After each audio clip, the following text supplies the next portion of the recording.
They say blood is thicker than water, but nobody warns you about what happens when marriage dilutes that blood with greed, entitlement, and pure venom. My name is Eleanor Mitchell, but most folks here in Millbrook call me Mrs. Eleanor, or simply, the lady with the beautiful garden on Maple Street. I'm carrying 74 years on these old shoulders, and let me tell you, some of those years weigh heavier than others. Every line on my face tells a story. Every gray hair earned through decades of raising children, building a life, and learning the hard way that sometimes the people you welcome into your family with open arms are the very ones who'll try to tear down everything you've spent a lifetime building. What I'm about to tell you is a story about betrayal so deep it cut right through to my soul, and revenge so sweet it still makes me smile when I tend to my roses each morning. But before I get to the part where my daughter-in-law thought she could steal half my house, before I tell you about the look on her face when she realized what I'd done, I need to take you back to the beginning. Because you see, this house on Maple Street isn't just four walls and a roof to me. It's the foundation of everything I am, everything I've worked for, and everything I almost lost to someone who saw dollar signs where I saw home. Before we jump back in, tell us where you're tuning in from. And if this story touches you, make sure you're subscribed, because tomorrow, I've saved something extra special for you. I was born Eleanor Catherine Hayes in 1949 in a small farming community called Cedar Grove, about 3 hours north of where I live now. Back then, life moved at a different pace. We didn't have much, but what we had we earned with our own two hands. My father, Thomas Hayes, worked the railroad, and my mother, Dorothy, took in sewing to make ends meet. We lived in a modest two-bedroom house with creaky wooden floors and windows that rattled when the wind picked up. But it was filled with love, laughter, and the kind of security that money can't buy. Growing up, I learned the value of hard work from watching my parents. Every morning, my father would leave before dawn, his lunch pail in one hand and his thermos of coffee in the other. My mother would already be at her sewing machine, working on alterations for the ladies in town who could afford to have their dresses hemmed properly. I'd wake up to the sound of that machine humming, a rhythm that became the soundtrack of my childhood. "Eleanor," my mother would say, looking up from her work as I stumbled into the kitchen for breakfast. "Remember that everything worth having requires effort. Nothing good ever comes easy, and nothing easy ever lasts." Those words would prove prophetic in ways I couldn't imagine as a 7-year-old girl eating oatmeal at our small kitchen table. I was an only child, which meant I learned early how to entertain myself and how to appreciate solitude. I spent countless hours in our backyard, helping my mother tend to her vegetable garden. She taught me the names of every plant, how to tell when tomatoes were perfectly ripe, how to coax the most beautiful blooms from temperamental roses. Those afternoons in the dirt, my small hands learning to nurture life from the soil, shaped who I would become more than any classroom ever could. "Plants are honest," my mother would tell me as we worked side by side. "You give them what they need, good soil, water, sunlight, care, and they'll reward you. But you can't fake it with plants, Eleanor. They know when you're not paying attention, when you're not committed. People could learn a lot from plants." School was easy for me. I had my father's logical mind and my mother's attention to detail. My teachers always said I was mature for my age, responsible beyond my years. Looking back, I think it was because I was watching and learning from two people who understood that life was about building something solid, something that would last. They weren't dreamers or schemers. They were builders in the truest sense. When I was 16, everything changed. My father was working late one October evening, trying to finish repairs on a section of track before winter set in. A freight train came through earlier than scheduled, and in the darkness and confusion there was an accident. They said he died instantly, that he wouldn't have felt any pain. But the pain he left behind nearly destroyed our little family. The railroad company gave us a settlement. Enough to keep the house for a while, but not enough to maintain the life we'd known. My mother tried to take on more sewing work, but her hands were already arthritic from years at the machine, and the grief seemed to drain the strength right out of her fingers.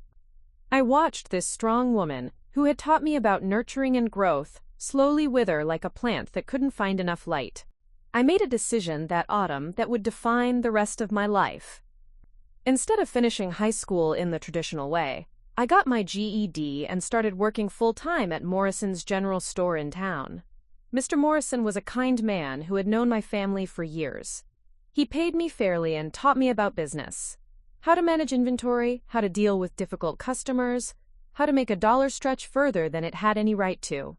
"Eleanor," he'd say, watching me reorganize the stockroom with the same methodical care my mother used in her garden.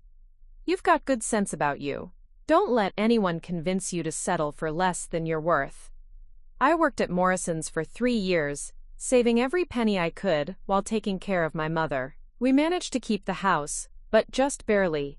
I learned to budget like a master accountant, to fix things that broke instead of replacing them, to make meals that would last for days. More importantly, I learned that security isn't something that just happens to you. It's something you create through careful planning, hard work, and absolute determination. It was during those years that I met Robert Mitchell. He was 23 to my 19, working as an apprentice electrician in town while saving money to start his own business. Robert was nothing like the boys I'd known in school.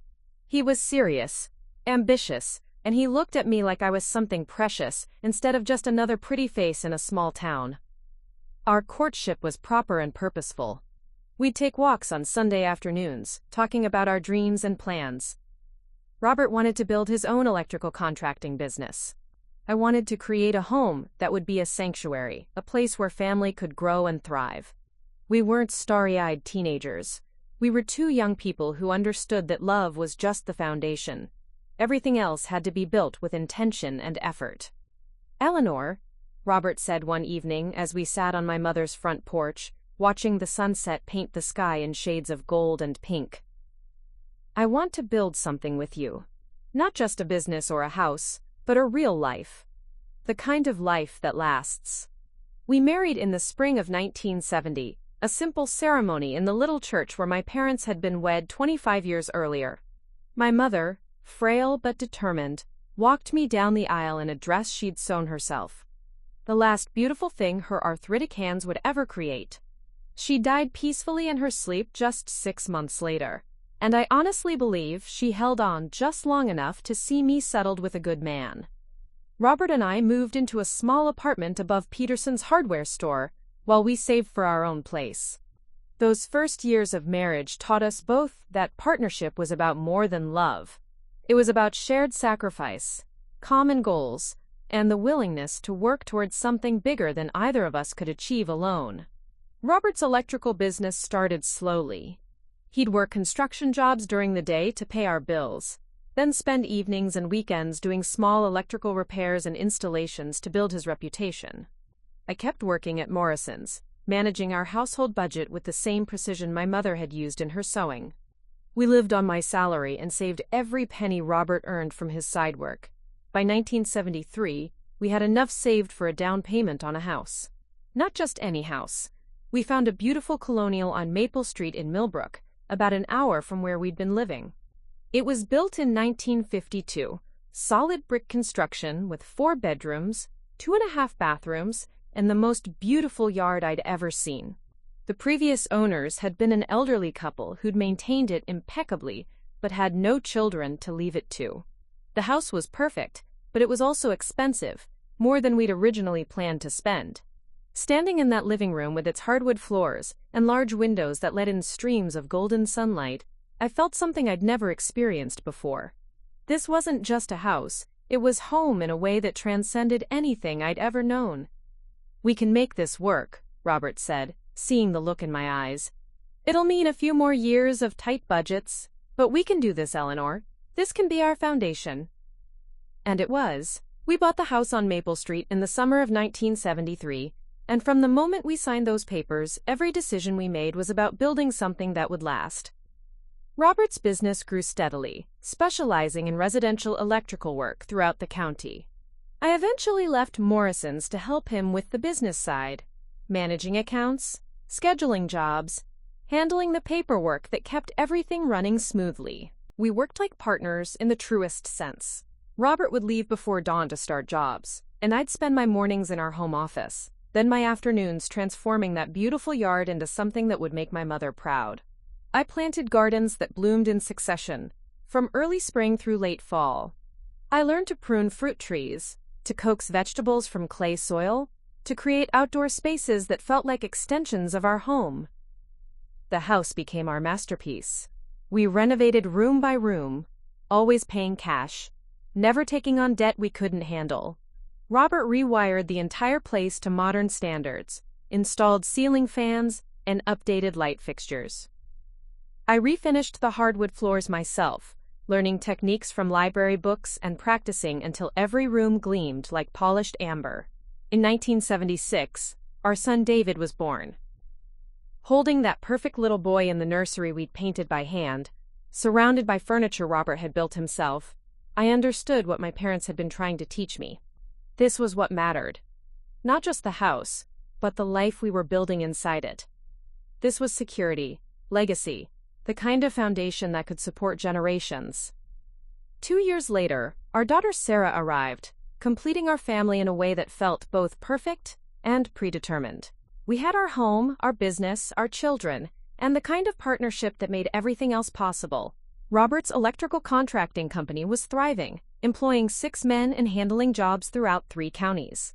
I managed the business operations from our home office, while raising our children and maintaining our property. Life was good. More than good. It was exactly what we'd planned and worked for.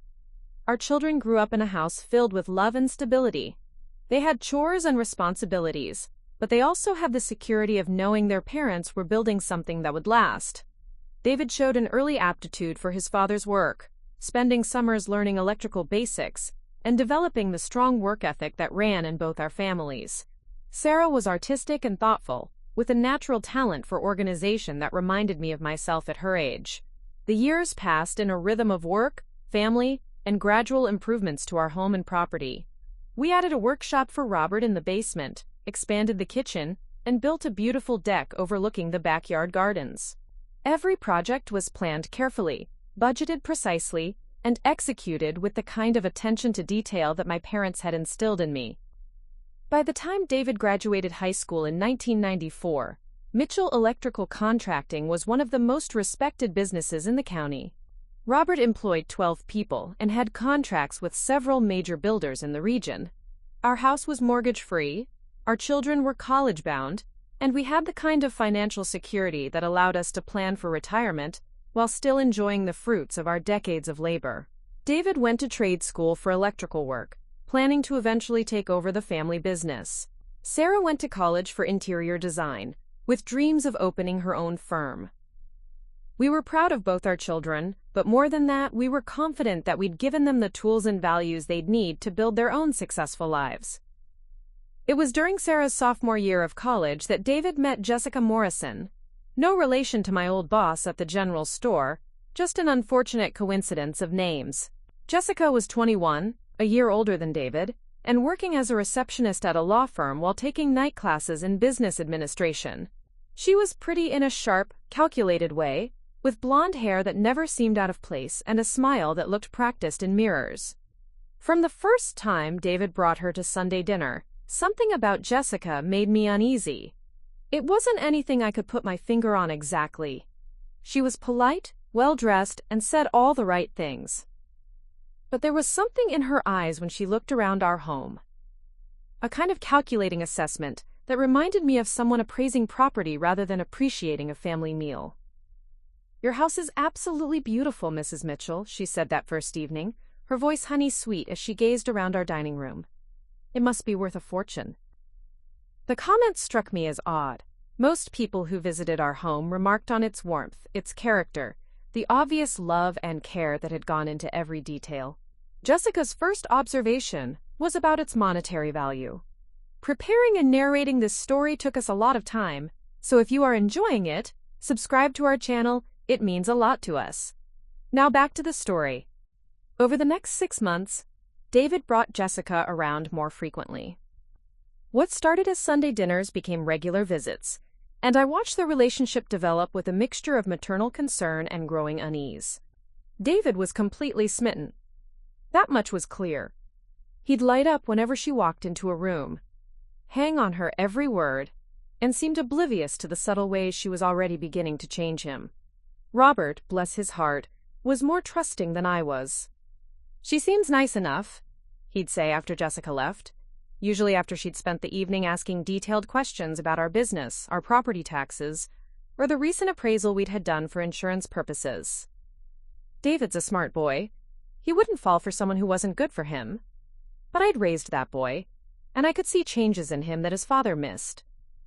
David had always been straightforward, honest to a fault, the kind of person who said exactly what he meant. Suddenly, he was developing a talent for evasion, for changing subjects when certain topics came up. When I asked about his plans for the business, he'd give vague answers about exploring different options. When I mentioned the money he'd been saving for his own house, he'd mutter something about reassessing priorities. The first real red flag came during a family barbecue in late summer. Sarah was home from college, and we'd invited Jessica to join us for a casual afternoon in the backyard. I was grilling hamburgers while Robert showed David some new techniques he'd learned for installing outdoor lighting. Sarah and Jessica were sitting at the picnic table, and I could hear their conversation from where I stood at the grill. "So you grew up in this house?" Jessica was asking Sarah, her voice carrying that same appraising tone I'd noticed before. "Born and raised," Sarah replied cheerfully. "Mom and Dad bought it when I was just a baby. They've put so much work into it over the years. Every room has a story, you know? Like, see that flower bed over there? Mom planted those roses the year David graduated elementary school. And Dad built that workshop himself when David showed interest in electrical work." "It must be nice," Jessica said, but there was something cold in her tone. "Having everything just handed to you. Some of us have to work for what we get." I nearly dropped the spatula. Sarah, who had worked part-time jobs since she was 16 and was paying for half her college expenses with her own savings, looked genuinely confused by the comment. "Oh, I don't think anyone handed me anything," Sarah said with a nervous laugh. "Mom and Dad taught us that everything worth having requires work. I've been babysitting and doing yard work for neighbors since I was old enough to be responsible." "Right," Jessica said, her smile not reaching her eyes. "But you've always had this safety net, haven't you? This beautiful house, successful parents, the family business waiting for David. Not everyone gets born into that kind of security." I felt my jaw clench as I listened. There was an accusation in Jessica's voice, a resentment that seemed completely inappropriate for someone who'd been welcomed into our family with open arms. More troubling was the implication that our children hadn't earned their advantages, that somehow Robert and I had done them a disservice by working our entire lives to provide them with opportunities. That evening, after Jessica and David had left, I tried to talk to Sarah about the conversation. She was in her old bedroom packing for her return to college the next day. "Mom," she said, carefully folding a sweater into her suitcase, "there's something about Jessica that bothers me, but I can't quite put my finger on it." "What do you mean, honey?" Sarah sat down on her bed, looking troubled. "It's like she's always keeping score of things. Today she asked me how much my car cost, whether you and Dad paid for my college, if David was getting the business as an inheritance, or if he'd have to buy it. And when I told her David was planning to earn his place in the company, just like any other employee, she gave me this look like I was lying." I sat down next to my daughter, feeling that familiar maternal instinct to protect my children from anything that might hurt them. What else did she say? She kept talking about how hard her life has been, how she's had to fight for everything. Which is fine. I respect people who overcome challenges. But then she'd look around our house and make these comments about how some people just get lucky, or how some families have everything fall into their laps. It felt like she was angry at us for working hard and being successful. Sarah's observations confirmed my own growing concerns. Over the following months, Jessica's behavior became more pointed.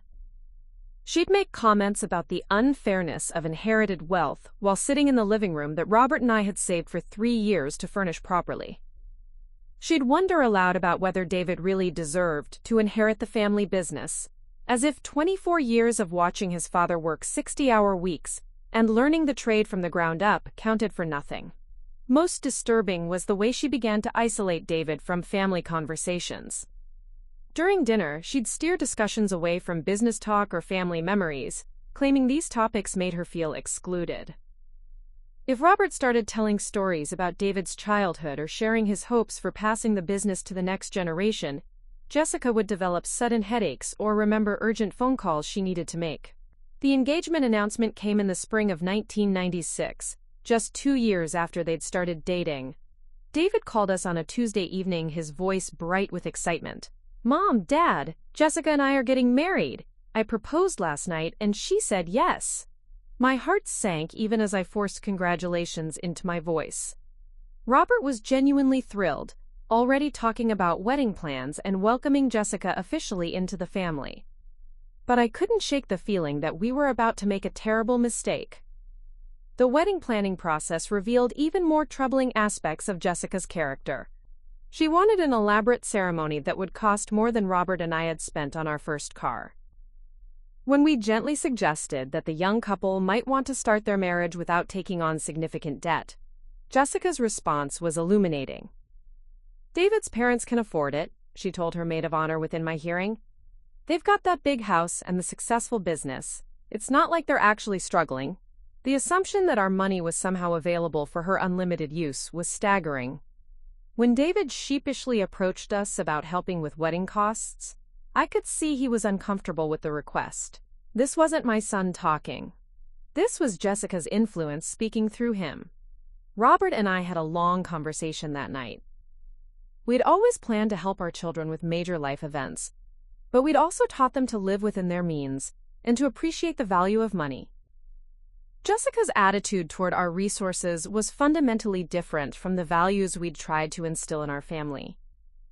"Maybe we're being too hard on her," Robert said as we sat in our bedroom discussing whether to contribute to the wedding expenses. "She comes from a different background. Maybe she just doesn't understand how we do things." "It's not about understanding, Robert," I replied. "It's about respect. She's not asking for our help. She's assuming she's entitled to it. There's a difference." Despite my reservations, we agreed to pay for a reasonable portion of the wedding.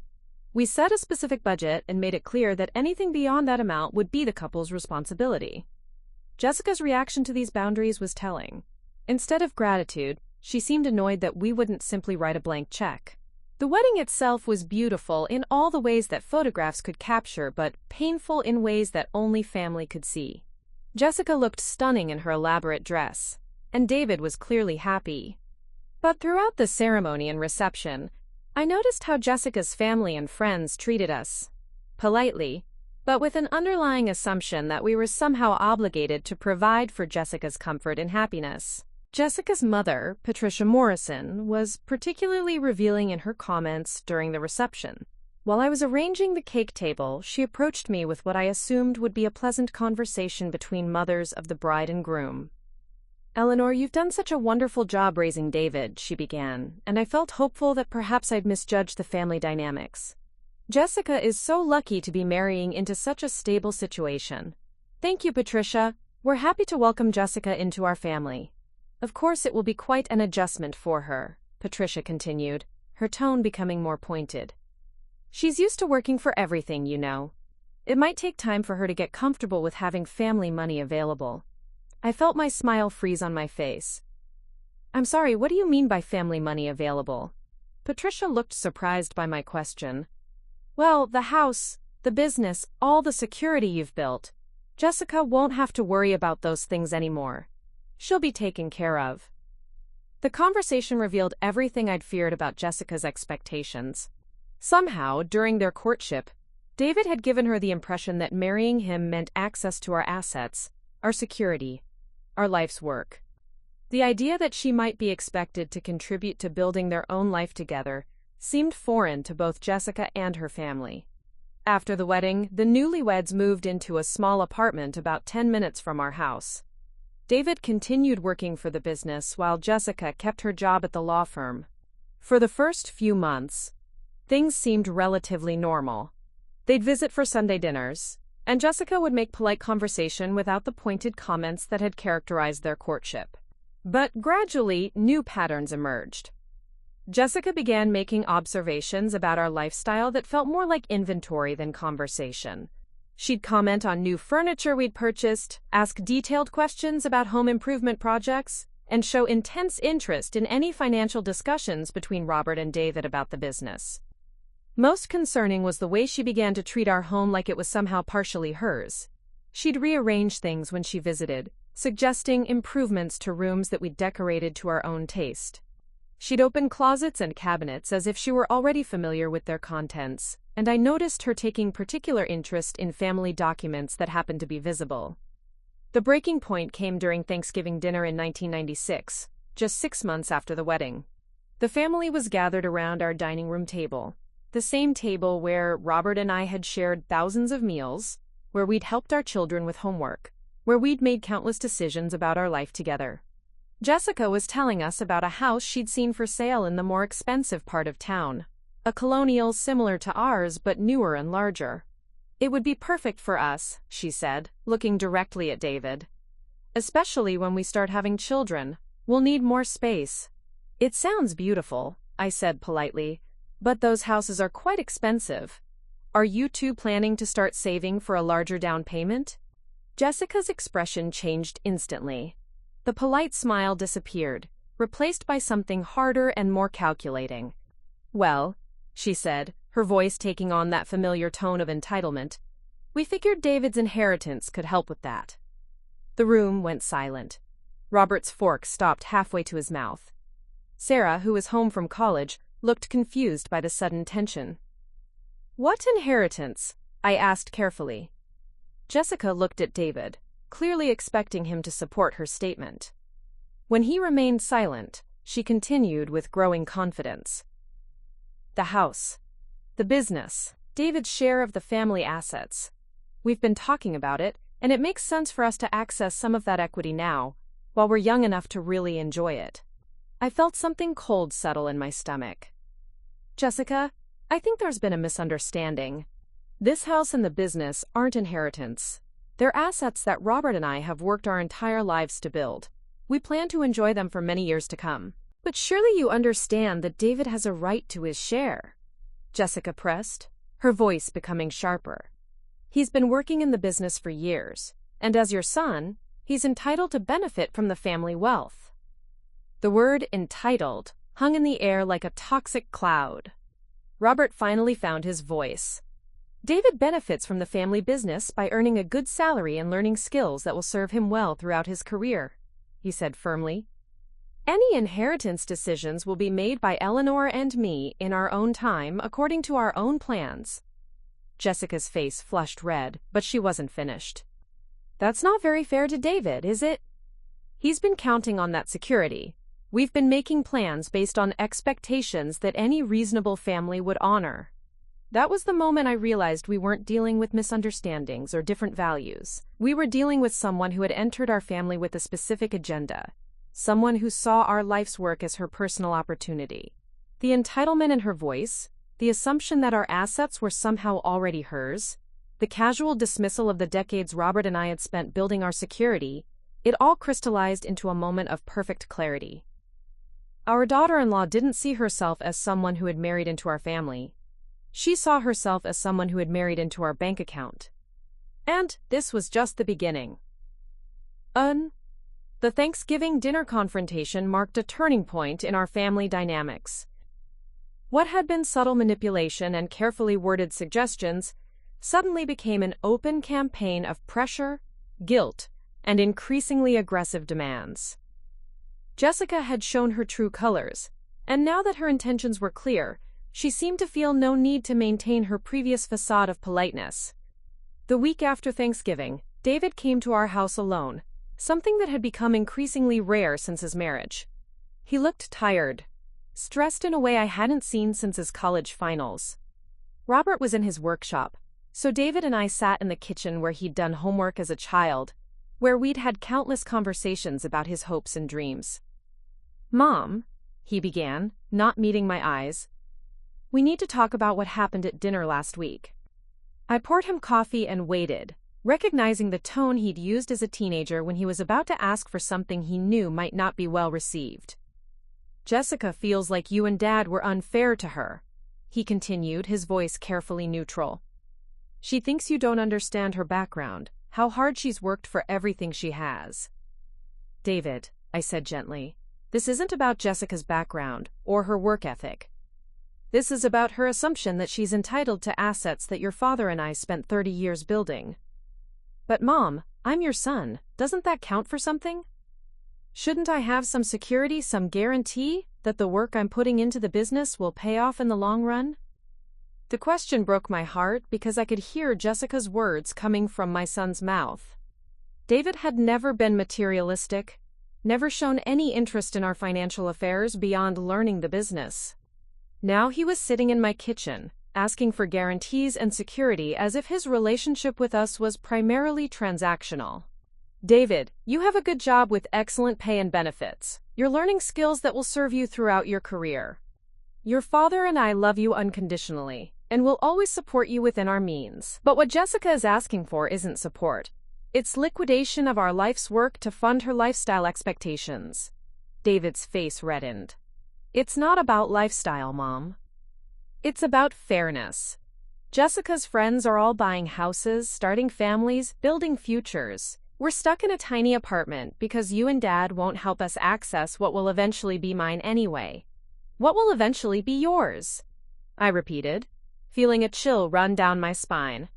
David, your father and I are 67 and 65 years old respectively. We're healthy, active, and plan to enjoy our retirement.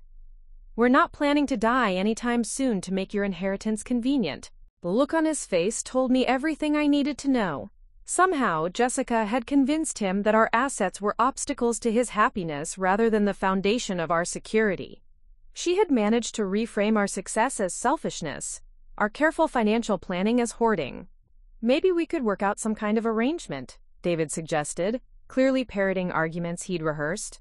Like a loan against my future inheritance, or letting us move in here while we save for our own place. The house is big enough, and it would help everyone. The suggestion of them moving into our house sent alarm bells ringing in my head.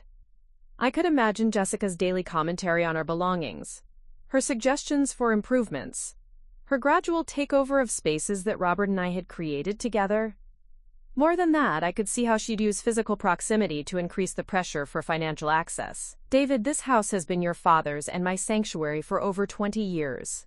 We raised you and Sarah here, built our business from this foundation, created a life that works for us. We're not ready to share that space or change our living arrangements. So you're saying no to everything, David said, his voice sharp with disappointment and what sounded suspiciously like Jessica's influence. No help with a house, no access to inheritance, no accommodation for our needs as a young married couple. I'm saying that your father and I will continue to live our lives according to our own plans and timeline. We'll help you and Jessica within reasonable boundaries just as we've always helped both our children. But we won't restructure our entire financial situation to satisfy her expectations. David left that day without his usual hug goodbye, without the easy affection that had always characterized our relationship. As I watched him drive away, I felt like I was losing my son to someone who saw our family only in terms of what she could extract from it. The pressure campaign intensified over the following months. Jessica began what I can only describe as a systematic assault on our family relationships. She'd call me during the day when Robert was at work, ostensibly to chat, but actually to plant seeds of doubt about family fairness and obligation. Eleanor, she'd say, her voice sweet but pointed, I've been thinking about our conversation at Thanksgiving. Maybe I didn't express myself clearly. It's not that David and I want handouts. We just want the same kind of family support that other young couples get. What kind of support are you referring to, Jessica? Well, for instance, my friend Amanda's parents helped her and her husband buy their first house. They co-signed the loan and contributed to the down payment. And my colleague Sarah's family started a trust fund for her when she got married. It's just what families do when they care about their children's futures. These conversations always followed the same pattern. Examples of other families' generosity. Implications that our reluctance to provide similar support indicated a lack of love for David, and subtle threats about the consequences of our selfishness on family relationships. The most insidious part of Jessica's campaign was how she began to turn David against us. She'd create situations where he had to choose between his wife's requests and his parents' boundaries, then frame his choice as a measure of his loyalty and love. If we declined to co-sign a loan for a larger apartment, Jessica would spend days crying about how David's family didn't accept her. If we didn't offer to pay for expensive furniture or vacations, she'd wonder aloud whether David really cared about her happiness. Robert, who had always prided himself on maintaining good relationships with everyone, was particularly vulnerable to this manipulation. After months of tension and David's increasing distance, he began to waver in his resolve. "Maybe we're being too rigid," he said one evening as we sat in our living room, discussing yet another request for financial assistance. This time for a new car, because Jessica's was embarrassing compared to what her coworkers drove. "David is our son. If we can help him get established, maybe we should consider it." "Robert, look at the pattern. 3 months ago, they needed help with credit card debt that Jessica had accumulated. Before that, it was an emergency car repair that coincidentally cost exactly what Jessica wanted to spend on new living room furniture. Last month, they needed money for David's work clothes, but I saw him wearing a new expensive watch the next week." "You think she's lying?" "I think she's manipulating every situation to extract money from us. And more concerning, I think she's training David to see us as a bank rather than his parents." My fears were confirmed during Sarah's spring break visit. My daughter had always been close to her brother, but when she tried to connect with David and Jessica, the dynamics were immediately apparent. David's completely different, Sarah told me after a particularly tense family dinner. He never talks about anything except money anymore. What things cost, what he and Jessica need, how unfair it is that other couples their age have financial help.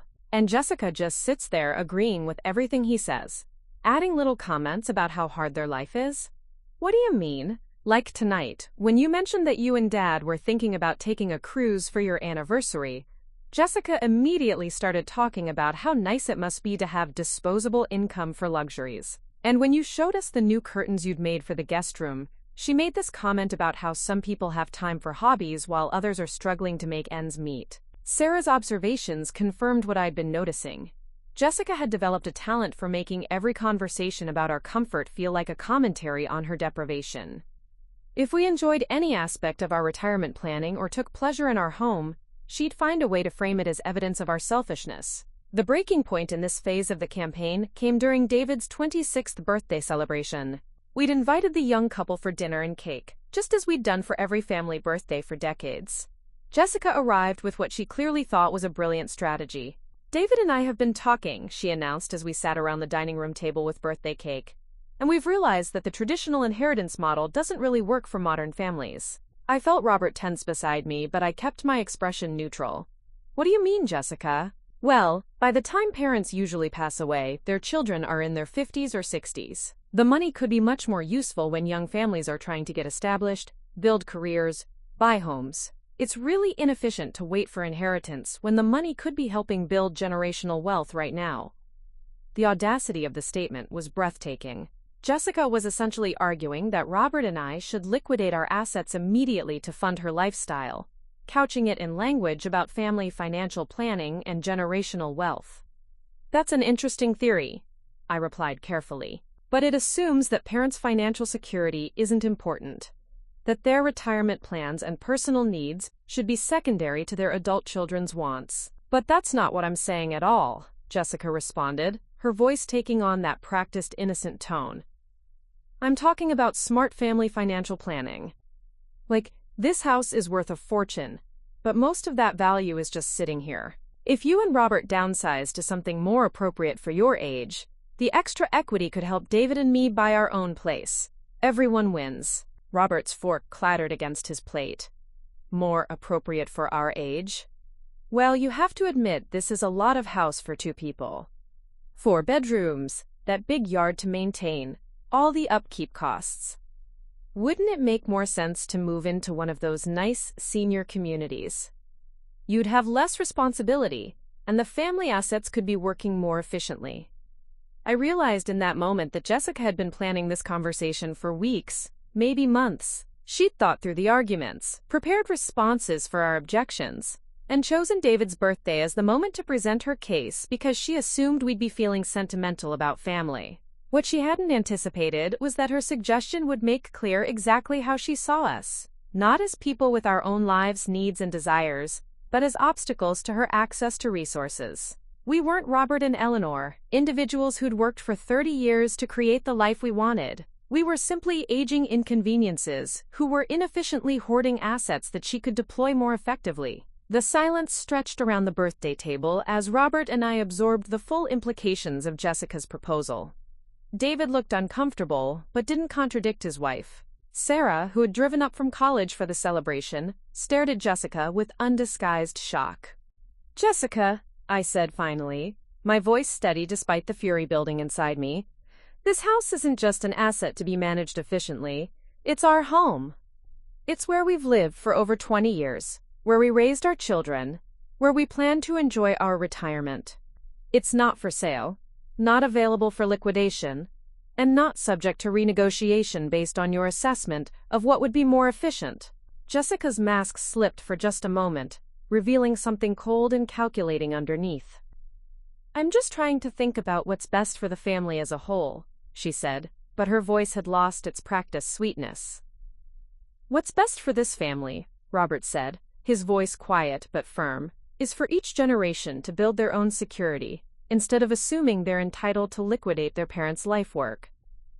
That birthday dinner ended with David and Jessica leaving early, Jessica's face tight with anger, and David looking torn between his wife's expectations and his parents' boundaries.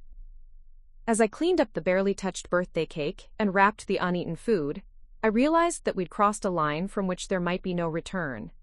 Jessica had revealed her true agenda, and now the real battle would begin. After the birthday dinner debacle, Jessica changed tactics entirely. If charm and manipulation weren't working fast enough, she'd try a more direct approach. Within a week of that disastrous conversation, she began what I can only call a reconnaissance mission, gathering information about our finances, our legal arrangements, and our vulnerabilities. The first sign came when David asked Robert seemingly innocent questions about the business structure during their workdays. How was the company organized? What percentage did Robert own versus any partners? What were the succession plans? Robert, proud of the business he'd built and eager to share knowledge with his son, answered these questions freely, not realizing they were being relayed to Jessica for strategic purposes. I discovered this when I overheard Jessica on the phone in our powder room during what was supposed to be a casual Sunday visit. She was speaking in hushed tones to someone, clearly not realizing how sound carried through the old house's heating vents. "The business is worth at least $2 million, maybe more," she was saying. "It's a sole proprietorship, so David should inherit the whole thing eventually. And the house is probably worth $400,000, minimum. They don't have any debt that I can find." I stood frozen in the hallway, listening to her catalog our assets like she was conducting an inventory. The casual way she discussed our private financial information she had no right to possess, made my blood run cold. "The problem is timing," she continued. "They're both healthy, and they could live another 20 years easily. I can't wait that long, especially if we want to start a family soon. There has to be a way to access some of that equity now." When she emerged from the powder room, I was sitting calmly in the living room, reading a magazine. She had no idea I'd overheard her conversation, but that moment marked the beginning of my own strategic planning. If Jessica was treating this like a war, I needed to understand exactly what I was fighting. The next few weeks brought a series of subtle but telling incidents. Jessica began showing up at the house when Robert was at work, and I was in the garden or running errands. She'd claim she was just stopping by to borrow something or to check on us, but I started noticing that papers had been moved in Robert's home office, that mail had been shifted around, that she seemed unusually familiar with areas of the house she had no reason to explore. When I mentioned this to Robert, he initially dismissed my concerns. "Eleanor, I think you're being paranoid. She's family now. Maybe she's just trying to feel more at home here." But Robert's perspective changed dramatically after an incident with our attorney Harold Westbrook. Harold had been handling our legal affairs for 15 years, and we trusted him completely. He called Robert on a Tuesday afternoon, sounding puzzled and slightly concerned. "Robert, I had an unusual call today from someone claiming to be your daughter-in-law. She was asking detailed questions about your will, your estate planning, and the structure of your business assets." Robert's face went pale as Harold continued.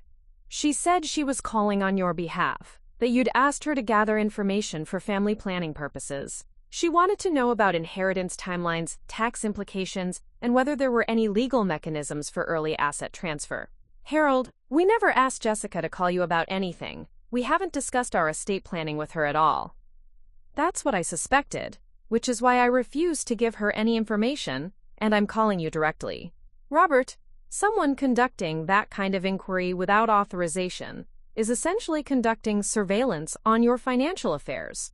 You might want to have a serious conversation with your son about boundaries. That evening, Robert confronted David directly. I watched my husband struggle to maintain his composure as he explained Harold's call and asked for an explanation. David's response was telling in its evasiveness. Jessica was just trying to be helpful, he said, not meeting his father's eyes. She thought maybe we could find ways for the family wealth to work more efficiently for everyone. David, our attorney is not a resource for Jessica to contact without our permission. Our financial arrangements are private until we choose to discuss them. But Dad, we're family now. Jessica is just trying to understand how things work, how to plan for our future. Your future is what you and Jessica build together through your own work and decisions. It's not based on liquidating your mother's and my security. What disturbed me most about this conversation was David's complete inability to see anything wrong with Jessica's behavior. She had conducted what amounted to financial espionage, and he was defending it as family planning. The transformation in my son was so complete that I barely recognized the young man who had once been so straightforward and honest. But if I thought Jessica's attorney call was aggressive, I wasn't prepared for what came next. 2 weeks later, I received a visit from Amanda Richardson, a woman I'd known casually through church and community activities. Amanda was a real estate agent, and she arrived at my door with a folder full of papers and a smile that didn't quite reach her eyes. Eleanor, I hope you don't mind me stopping by unannounced, she said, settling herself in my living room as if we were old friends. I had such an interesting conversation with your daughter-in-law last week. I felt my stomach drop, but I kept my expression neutral. Oh? Yes, Jessica mentioned that you and Robert might be interested in downsizing. She thought I could help you explore some options, maybe give you an idea of your home's current market value. Amanda spread several papers across my coffee table. Comparable sales in the neighborhood, market analysis reports, and what appeared to be a preliminary listing assessment for our house. Based on recent sales, I'd estimate your property could easily bring $450, maybe $475, if we marketed it properly. There are several lovely senior communities in the area that would give you a much more manageable living situation. I stared at the papers, realizing that Jessica had not only been discussing our private affairs with outsiders, but had actually initiated steps towards selling our home without our knowledge or consent. Amanda, I think there's been a misunderstanding. Robert and I have no intention of selling our house or downsizing. We've never discussed this with Jessica, and we certainly didn't authorize her to contact real estate agents on our behalf.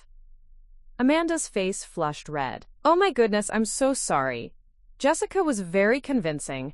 She said you'd asked her to do some preliminary research because you were too busy to handle it yourselves. What exactly did Jessica tell you?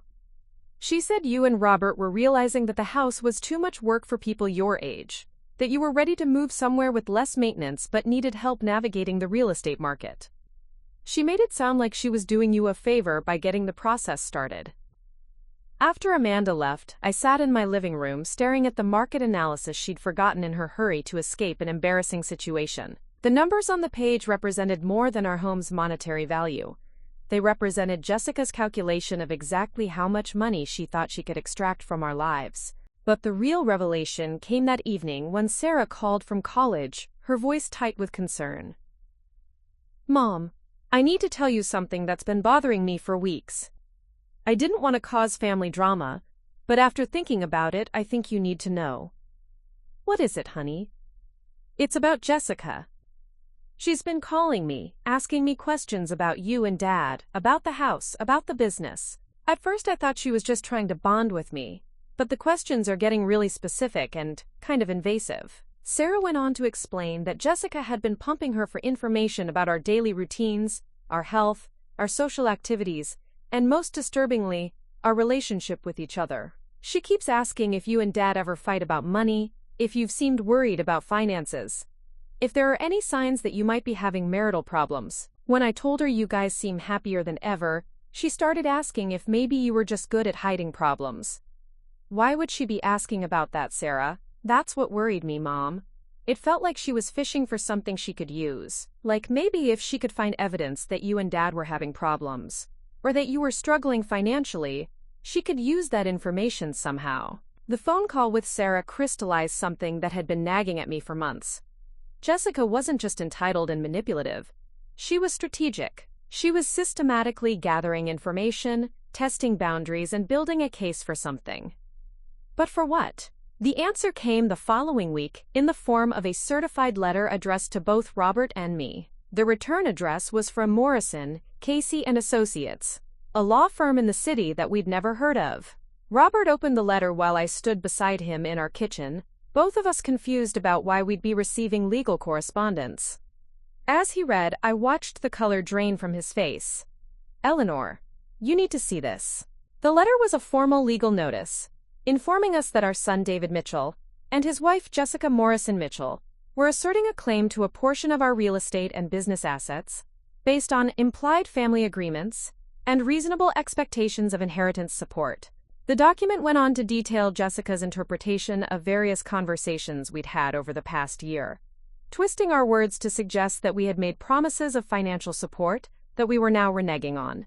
It claimed that David had made career and financial decisions based on reasonable expectations of family asset access, and that our refusal to provide that access constituted a breach of implied family contracts. Most shocking was the letter's assertion that Jessica had documentation of our acknowledgement of family inheritance rights, and testimony from witnesses who could verify the promises we'd allegedly made. Robert, I said, my voice barely steady, she's been planning this for months. All those conversations, all those questions, all that information gathering, she was building a legal case against us. The letter concluded with a demand that we attend a mediation session to resolve family financial disputes, and warned that failure to participate could result in formal legal action to protect the reasonable inheritance expectations of the junior generation. I read the letter 3 times before the full implications sank in. Our daughter-in-law wasn't just asking for money anymore. She was threatening to sue us for it, claiming that our own conversations in our own home constituted legal commitments to fund her lifestyle. That evening, David called. His voice was tense, and I could hear Jessica prompting him in the background. "Mom, Dad, I think we need to talk about the letter you received." "David," Robert said, his voice heavy with disappointment. "Did you know Jessica was consulting attorneys about our family finances? She's just trying to protect our interests, Dad. She thinks maybe we need professional help to work out a fair arrangement." "A fair arrangement for what, David?"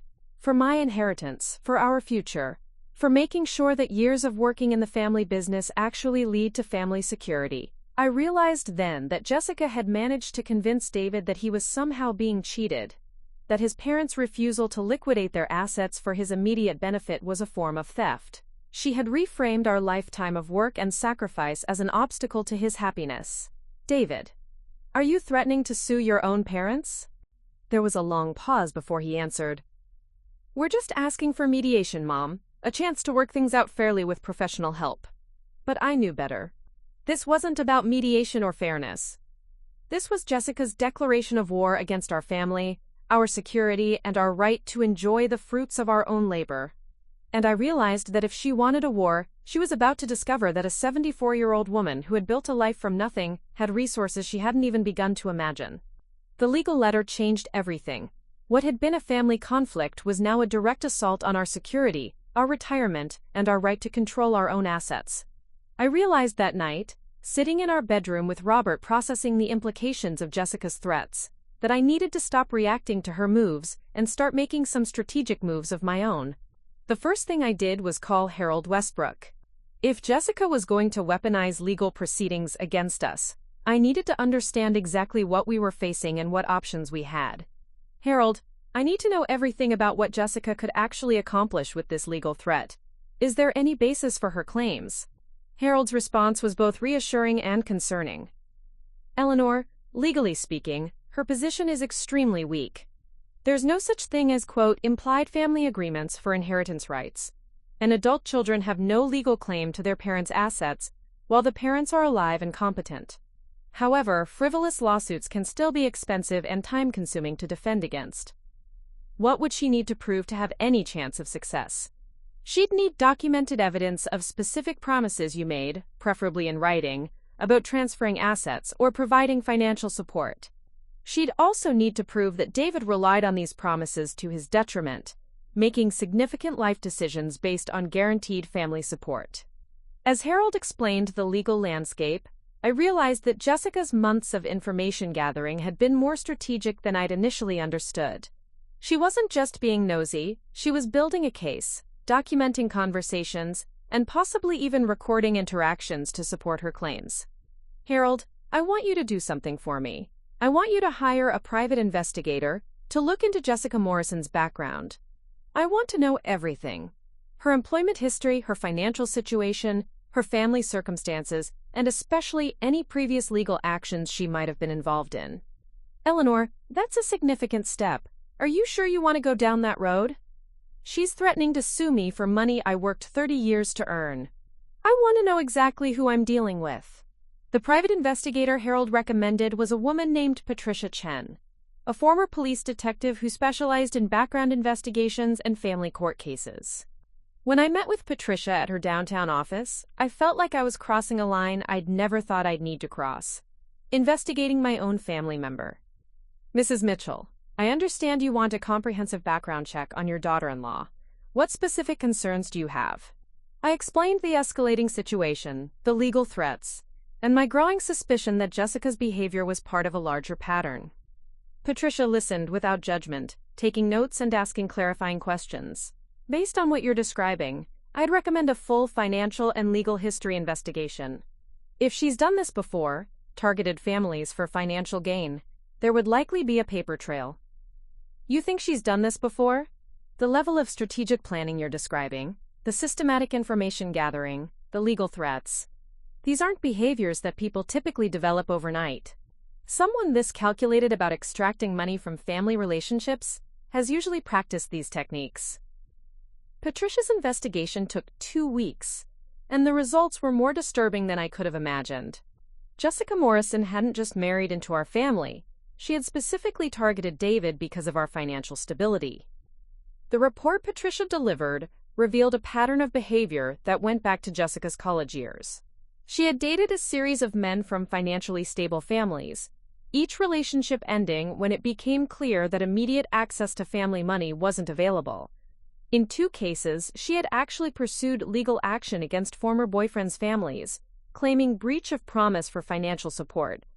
Mrs. Mitchell, your daughter-in-law has been involved in 3 previous legal disputes involving family assets. 2 were settled out of court, and 1 was dismissed as frivolous. But the pattern is consistent. She enters relationships with men from wealthy families, escalates the relationship quickly, then begins making financial demands backed by legal threats. Patricia's report included even more shocking details. Jessica had significant credit card debt that she'd hidden from David, totaling over $40,000. She had been terminated from her job at the law firm 6 months earlier for inappropriate access to client files, but had told David she was taking time off to focus on their marriage. Most disturbing, she had been researching our family's finances long before she'd even met David, using social media and public records to identify potential targets. How did she research us before meeting David? Social media is a goldmine for this kind of research. Your son's Facebook profile included photos of your house, mentions of the family business, pictures from family vacations. She could have easily identified your family as financially successful before orchestrating a meeting with David. Patricia showed me printed screenshots from Jessica's social media accounts, dating back 3 years. There were saved articles about inheritance law, posts in private groups about, quote, dealing with difficult in-laws, and even a Pinterest board titled Future Home that included pictures suspiciously similar to rooms in our house. Mrs. Mitchell, I believe your daughter-in-law has been planning this financial extraction from your family since before she married your son. The legal threat isn't a desperate last resort. It's the culmination of a long-term strategy. Armed with this information, I realized I needed to protect not just our assets, but David himself. My son had become a weapon being used against his own family, and he didn't even realize it. The next step was involving Sarah. My daughter had always been perceptive about people, and I needed an ally who could communicate with David in ways that Robert and I apparently no longer could. When Sarah came home for spring break, I shared Patricia's findings with her, watching her face cycle through shock, anger, and deep sadness. "Mom, this means David never had a real marriage. She's been manipulating him from the beginning." "Sarah, I need your help. David won't listen to your father and me anymore, but he might still trust you. We need to find a way to show him what's really happening before it's too late." Sarah's approach was brilliant in its simplicity. Instead of confronting David directly about Jessica's deception, she began asking him casual questions about their relationship timeline, about how they'd met, about Jessica's background and family. What Sarah discovered during these conversations was that David's version of their early relationship didn't match the evidence Patricia had uncovered. Jessica had told David they'd met by chance at a coffee shop, but Sarah's gentle questioning revealed inconsistencies in the story. Jessica had claimed her family was from out of state, but Sarah found references to local connections. Most telling, Jessica had seemed to know details about our family and David's background that should have taken months to learn naturally. "David," Sarah said during one of their conversations, "don't you think it's kind of amazing how quickly Jessica understood the family business and our financial situation? It usually takes people years to grasp all the details of how Dad's company works." David's response revealed how completely Jessica had manipulated his perception of reality. "Jessica's just really smart about business stuff. She picked up on things quickly because she cares about our future." Sarah also discovered that Jessica had been systematically isolating David from his old friends and colleagues. People who had known David for years were no longer part of his social circle, replaced by Jessica's friends and acquaintances, who reinforced her version of reality. "Mom, it's like she's created this bubble around David where everyone agrees that you and Dad are being unreasonable. She's surrounded him with people who validate her perspective." Meanwhile, I began my own form of investigation closer to home. I started documenting every interaction with Jessica, keeping detailed notes about her statements, requests, and behavior. I also began subtly testing her knowledge of things she claimed not to know about. When Jessica mentioned during one visit that she'd never been inside our basement workshop, I found it odd since I'd noticed footprints in the dust down there and some of Robert's papers had been moved. When she claimed ignorance about our insurance policies, it was strange considering she'd asked detailed questions about coverage amounts just weeks earlier. The most revealing test came when I casually mentioned to Jessica that we were considering updating our wills. Her immediate interest was telling. She asked about timing, about which attorney we'd use, about whether the family would be consulted about the changes. For someone who claimed to want nothing more than David's happiness, she was remarkably concerned about the specific details of our estate planning. But the breakthrough in understanding Jessica's true nature came from an unexpected source. Robert's business bookkeeper, Linda Carson, had worked for the company for 8 years and was meticulous about financial records and client confidentiality. She called Robert on a Thursday afternoon, sounding troubled. "Mr. Mitchell, I had a very concerning interaction with your daughter-in-law yesterday. She came to the office while you were out on a job site, claiming you'd asked her to pick up some financial documents." "What kind of documents?" "Tax returns, profit and loss statements, client contracts. She said you needed them for a meeting with your accountant. When I told her I couldn't release company financial information without written authorization from you, she became quite aggressive." Linda went on to explain that Jessica had attempted to use her relationship to David as leverage, suggesting that as the future owner's wife, she had a right to access company information. When Linda maintained her professional boundaries, Jessica had made veiled threats about Linda's job security. "Mr. Mitchell, I've been working with small businesses for 20 years, and I've never had a family member try to access confidential information in such an aggressive way. I'm concerned about what she plans to do with financial data if she gets it." Robert's conversation with Linda confirmed what Patricia's investigation had suggested. Jessica wasn't just entitled and manipulative. She was conducting systematic reconnaissance for purposes that went far beyond casual family interest. That evening, Robert and I sat down with all the information we'd gathered over the past month. Patricia's background investigation, Sarah's discoveries about David's isolation, my documentation of Jessica's behavior, and now Linda's report about attempted access to business records. The picture that emerged was of a woman who had targeted our family with calculated precision, using our son as both victim and weapon in her campaign to extract our life savings. Eleanor, Robert said, his voice heavy with the weight of realization, we're not dealing with a greedy daughter-in-law. We're dealing with someone who planned this entire relationship as a way to access our money. The question now is what we do about it. David won't believe us if we confront him directly. The legal threat is real, even if it's baseless. And Jessica has shown she's willing to escalate her tactics when she doesn't get what she wants. I looked around our living room, at the home Robert and I had spent decades creating together, and I felt something harden inside me. Jessica had made a crucial mistake in her strategic planning. She had assumed that our love for David would make us vulnerable to her manipulation, that our desire to preserve family relationships would prevent us from fighting back. She was about to learn that a woman who had built a life from nothing, who had survived loss and hardship and 30 years of building a business, was not going to be defeated by someone whose only skill was manipulation. Robert, I said, Jessica wants a war over our assets. But she's forgotten that this is our territory, our community, our life. She may have planned this battle, but she's fighting on ground we've held for 25 years. What are you thinking, Eleanor? I'm thinking it's time to remind Jessica Morrison that when you threaten someone's home, you'd better be prepared for them to defend it with everything they have. The counterattack was about to begin. With Patricia's devastating background report in hand, and a clear understanding of Jessica's true nature, I realized that conventional approaches wouldn't work. Jessica was too skilled at manipulation, too practiced at reframing situations to her advantage. If I was going to save my family and protect our assets, I needed to think like she did, strategically, with careful planning and perfect timing. The first element of my counter-strategy involved someone Jessica had never considered a threat.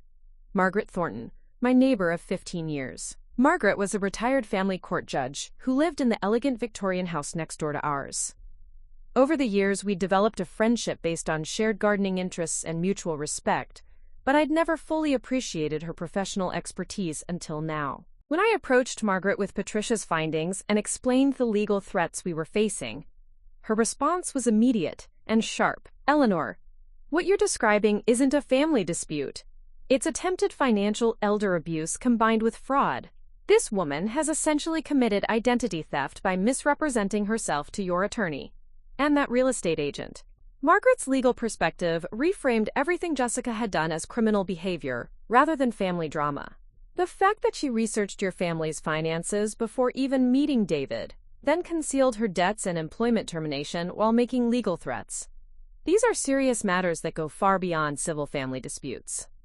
What are our options, Margaret? Well, the obvious route would be to file criminal complaints and restraining orders, but that might not serve your ultimate goal of protecting David and preserving your family relationships. However, there are other approaches that might be more effective. Margaret explained that in her 30 years on the family court bench, she'd seen similar cases where predatory individuals targeted families for financial gain. The most effective responses, she said, combined legal protection with strategic exposure of the perpetrator's true nature. Eleanor, people like Jessica rely on their victims' desire to avoid conflict and preserve family peace. They use that desire as a weapon, but they're vulnerable when their behavior is exposed to public scrutiny, especially when they're operating in communities where reputation matters. That conversation gave me the framework for what became a comprehensive counter-operation. If Jessica wanted to play legal games, I'd meet her on that field. But I'd also play on fields she hadn't considered: community reputation, professional consequences, and social accountability. The first step was documenting everything. I began keeping a detailed log of every interaction with Jessica, every demand she made, every threat she issued. I also started recording our phone conversations, something that was perfectly legal in our state as long as one party consented. Margaret suggested this precaution after explaining how frequently people like Jessica denied making statements that could later be proven problematic. The recordings proved invaluable almost immediately. When Jessica called 2 days later to pressure me about the mediation she'd demanded, her own words revealed the calculated nature of her threats. Eleanor, I think you're being unreasonable about this whole situation, she said, her voice taking on that familiar tone of false concern. David has put years of work into the family business, and he deserves some guarantee that his efforts will be rewarded. Jessica, David receives excellent compensation for his work. His job security is his reward. But that's not really fair, is it? I mean, you and Robert are getting older. What happens to David's future if something happens to you? Shouldn't there be some kind of formal arrangement to protect his interests? The way she phrased her concerns revealed her strategy perfectly. She was trying to get me to make statements about our estate planning, our health concerns, or our intentions for the business that she could later use as evidence of, quote, promises or agreements. Jessica, our estate planning is private. David's future security depends on the life he builds with his own efforts, just as Robert's and mine did. Well, that's a very selfish way to look at things, she replied, her voice sharpening. Most parents want to help their children get established, especially when they have the means to do so. I'm starting to wonder if you actually care about David's happiness at all. The recording captured her attempting to manipulate me through guilt and accusation, tactics that had worked for months but were now being documented for potential legal use. The second element of my strategy involved Robert's business relationships. Mitchell Electrical Contracting had worked with dozens of builders, contractors, and property developers over the years. These were practical, no-nonsense business people who valued integrity and reliability above all else. Robert began having casual conversations with these long-term clients about protecting family businesses from various threats. Through these conversations, we learned that several other local business owners had dealt with similar situations. Family members or in-laws who had made unreasonable demands for immediate access to business assets. The pattern was more common than I'd realized, and the business community had informal networks for sharing information about people who posed financial threats to established families. When Robert mentioned Jessica's legal threats to Tom Bradley, who owned the largest construction company in the county, Tom's response was immediate and supportive. Robert, I've seen this exact situation 3 times in the past 10 years. People who marry into business families thinking they've won the lottery then get aggressive when they realize they actually have to wait for natural inheritance like everyone else. Don't let her intimidate you. These legal threats are usually just noise. More importantly, Tom and other business owners began quietly documenting Jessica's attempts to gather information about our company. When she approached Tom's office, claiming to represent David in business planning discussions, Tom called Robert immediately to verify the authorization. Similar calls came from our insurance agent, our accountant, and our equipment suppliers, all reporting unauthorized contact from Jessica seeking financial information. The pattern of unauthorized inquiries created a paper trail that demonstrated Jessica's systematic attempts to access confidential business information without permission. Margaret explained that this documentation would be crucial if Jessica followed through on her legal threats. She's essentially conducting industrial espionage against your family business, Margaret noted. That's not just inappropriate. It's potentially criminal, especially if she's using false pretenses to access confidential information. The third element of my strategy was the most delicate: exposing Jessica's true character to David without directly attacking his wife. This required Sarah's help and considerable patience. Sarah began hosting small gatherings at her apartment near the university, inviting David and Jessica along with other young couples from David's old social circle, people Jessica had systematically eliminated from their lives. The contrast between Jessica's behavior in these mixed groups versus her behavior with just family was striking. In larger social settings, Jessica couldn't maintain the intimate manipulation tactics she used with our family. When surrounded by David's old friends, her attempts to control conversations and steer discussions toward financial topics became obviously inappropriate. Other people noticed what family members had been too close to see clearly. David seems really stressed lately, one of his longtime friends mentioned to Sarah after a gathering where Jessica had dominated conversation with complaints about their financial situation.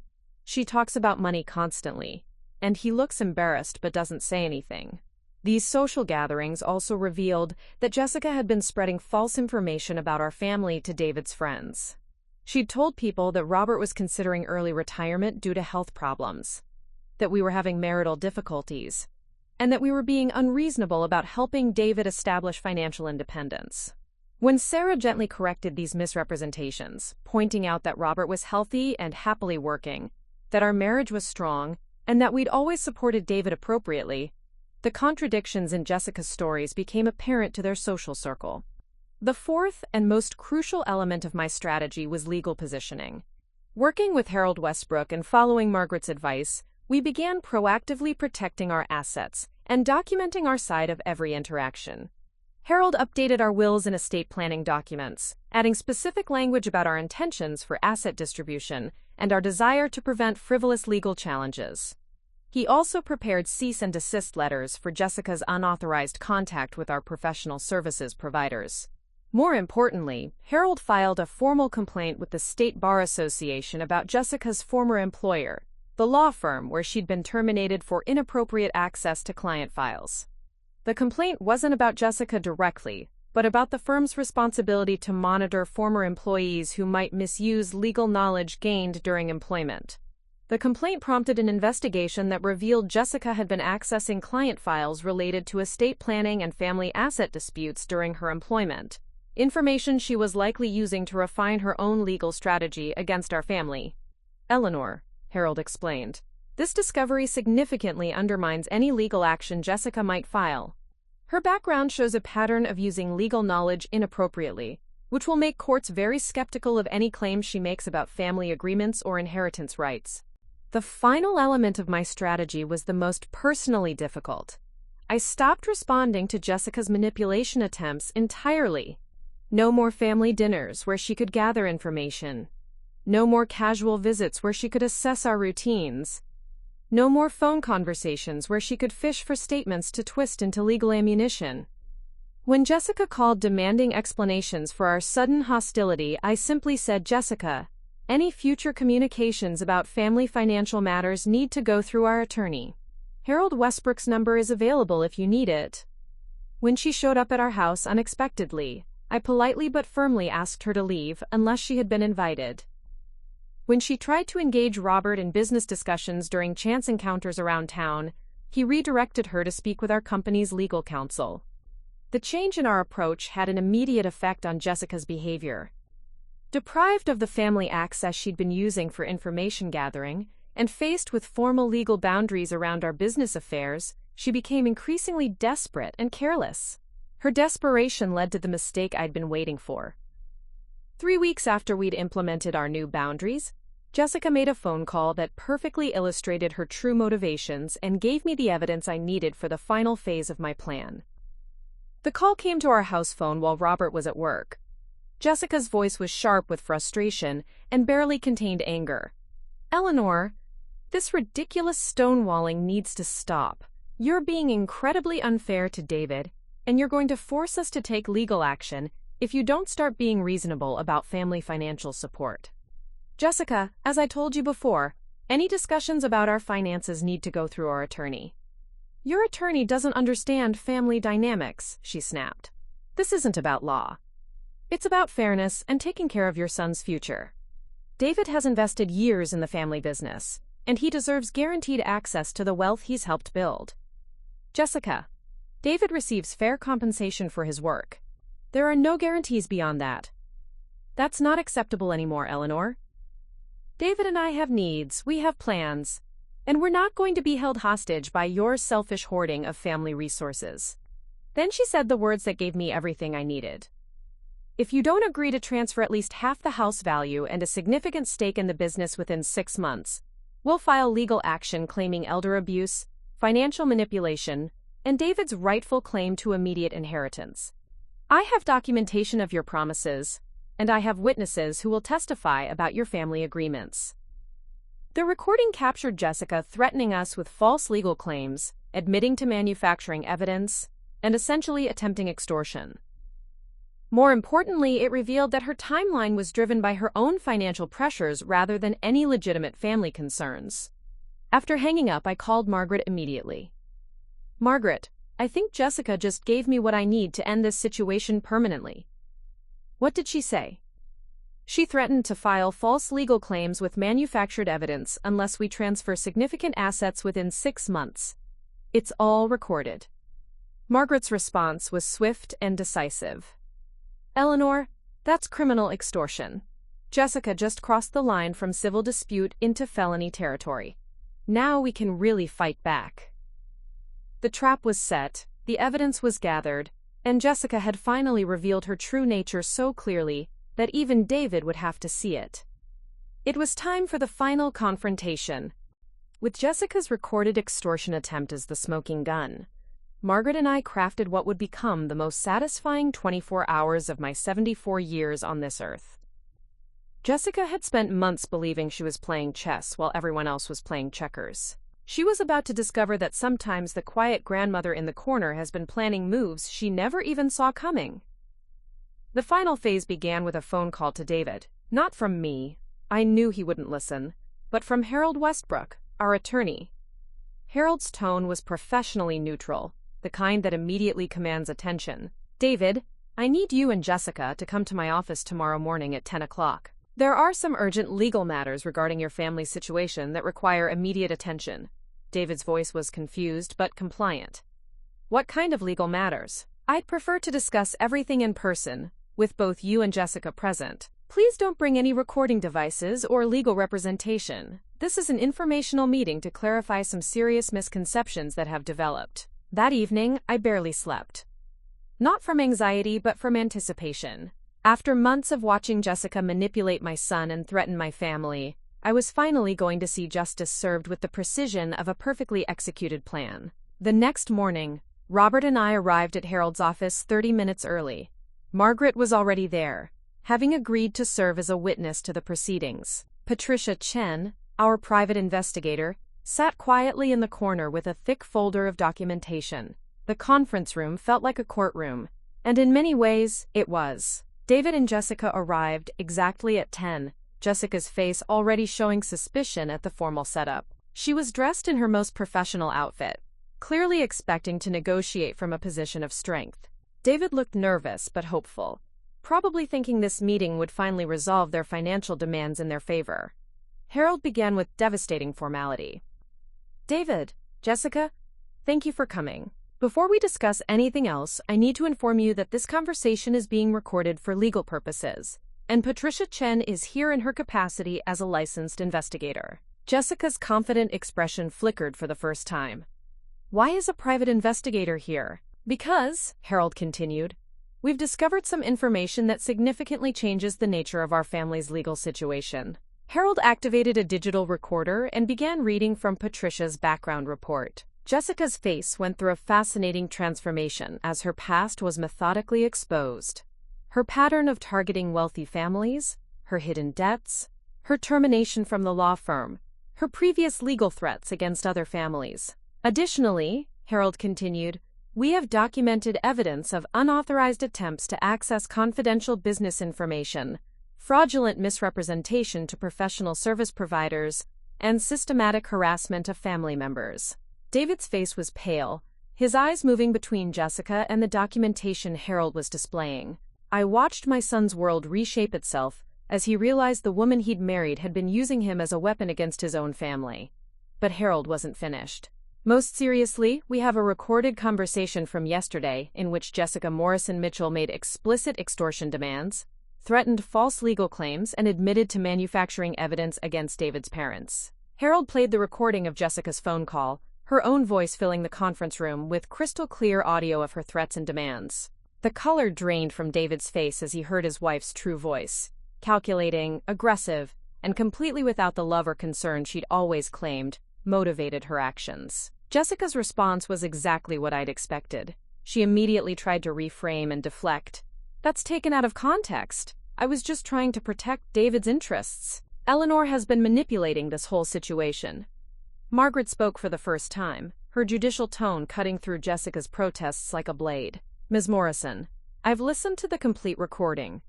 What you described as, quote, protecting David's interests constitutes criminal extortion under state law. Demanding asset transfers under threat of false legal claims is a felony." "This is ridiculous," Jessica snapped, her careful facade finally cracking completely.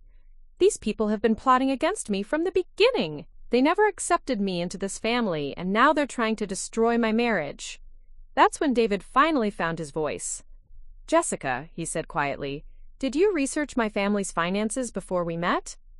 The question hung in the air like a sword waiting to fall. Jessica's hesitation was answer enough, but Patricia provided the documentation anyway. Printed screenshots of Jessica's social media research, public records, searches, and evidence of her systematic information gathering. David, Patricia said gently, your wife began researching your family's assets 6 months before she claims to have met you accidentally. She specifically targeted you because of your family's financial stability. David's face crumpled as the full scope of his manipulation became clear. Everything was planned? Our meeting? Our relationship? The marriage? It was all about money? Jessica's response sealed her fate forever. Instead of denying the accusations or showing remorse, she doubled down with an attack that revealed her complete contempt for everyone in the room. David, you're being naive. Everyone marries for practical reasons. Did you really think someone like me would be interested in someone like you just for love? Your family has money, and I wanted security. That's how the world works. The silence that followed was deafening. David stared at his wife as if seeing her for the first time, which, in many ways, he was. Robert's jaw was clenched so tight, I thought it might break. Even Harold, who had seen decades of family disputes, looked shocked by Jessica's callousness. But I felt something I hadn't experienced in months. Complete satisfaction. Jessica had just destroyed herself more thoroughly than any external attack could have accomplished. Margaret took control of the room.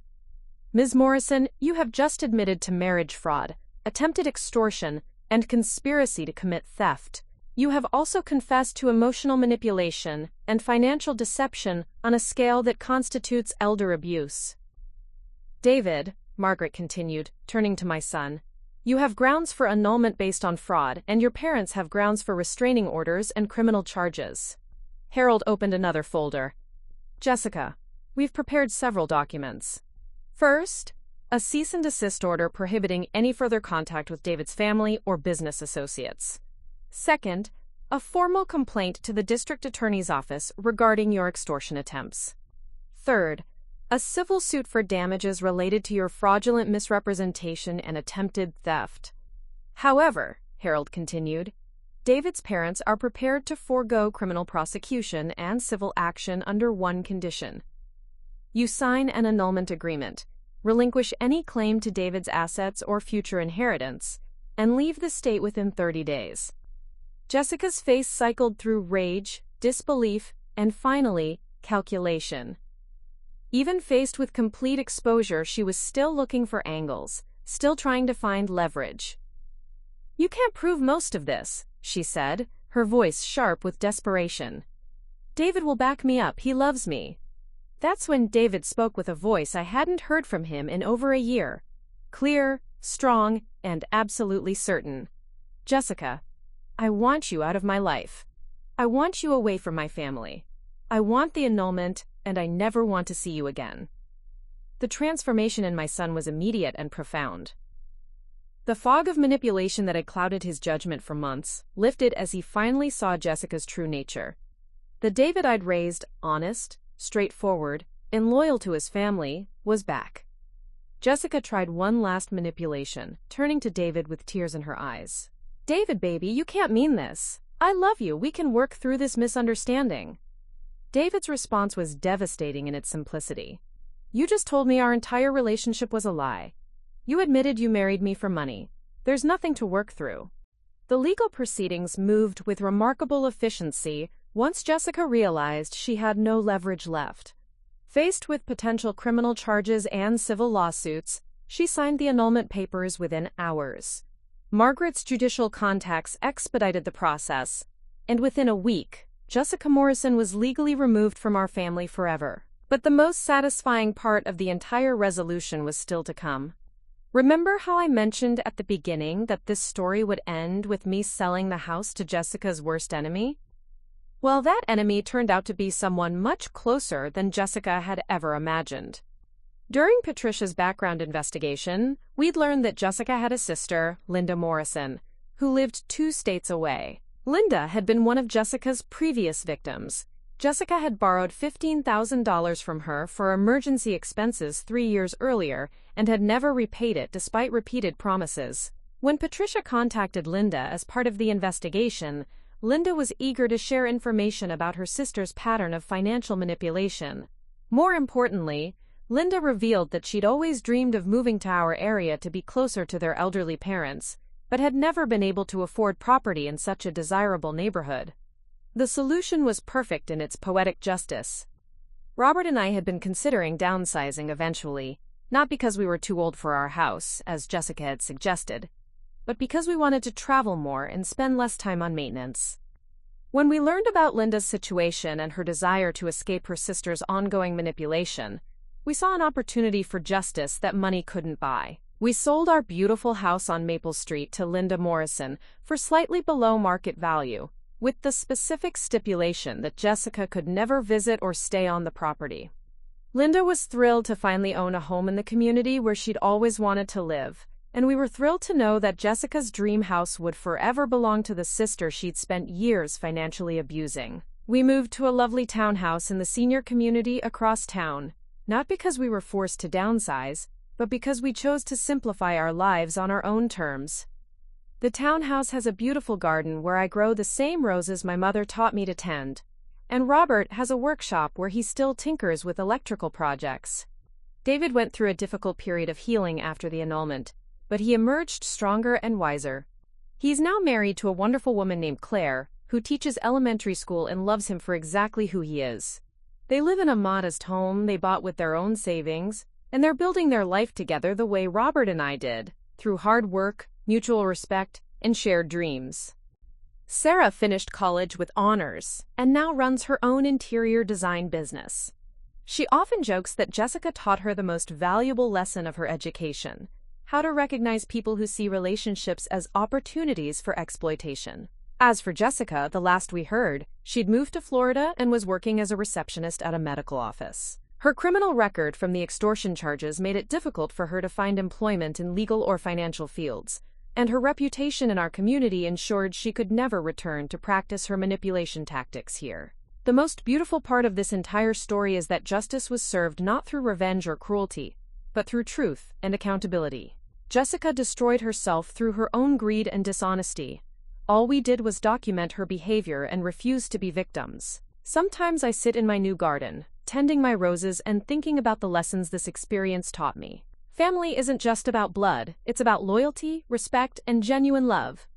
When someone enters your family with an agenda, their true nature will eventually reveal itself. And when it does, you have every right to protect yourself and the people you genuinely love. Jessica wanted half my house, and in the end, she got exactly what she deserved: nothing at all, while her own sister got to live in the home Jessica had coveted, but never appreciated for the right reasons. That, my dear friends, is what real justice looks like.